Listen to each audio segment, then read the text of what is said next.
Hello বন্ধুরা, সবাই কেমন আছো? আশা করি সবাই ভালো আছো। তো গ্রামের ব্লগ, তো আমি চলে আসলাম তোমাদের সঙ্গে ছোট্ট একটা ব্লগ নিয়ে। তো চারিদিকের ভিউটা দেখতেই পাচ্ছ কত সুন্দর। তো এটা হচ্ছে গ্রামের অঞ্চল। তো গ্রামের ভিডিওটা খুবই সুন্দর, চারিদিকের ভিউটাও খুব সুন্দর লাগছে, চারিদিকে দেখতে খুবই সুন্দর লাগছে। তো ইয়েটাও খুব ভালো। তো এটা হচ্ছে নদিয়া ডিস্ট্রিক্ট। তো সবাই জানো নদিয়া ডিস্ট্রিক্ট জায়গাটা হচ্ছে খুব গর্বের জায়গা। তো সবার হোক না হোক, আমার কিন্তু খুব গর্বের জায়গা। তো এখানে আমি থাকি, তাই একটা ছোট্ট গ্রাম।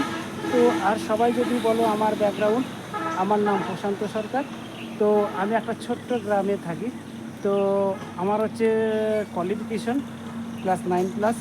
তো চলে এসেছি। তো এই গ্রামটাকে খুবই আমরা পছন্দ করি বা খুব ভালোবাসি। তো এই আমার হচ্ছে দ্বিতীয় ব্লগ। তো সবাইকেই বলবো যে সবাই একটু প্লিজ সাপোর্ট করো, লাইক করে কমেন্ট করে পাশে থেকো। আর হ্যাঁ, সবাইকেই বলবো প্লিজ সবাই একটু সাবস্ক্রাইব করে পাশে থেকেও ভালোবাসা দিও। আর দ্বিতীয় ভিডিওতে আবার তোমাদের সঙ্গে আবার দেখা হচ্ছে। এখন টাটা।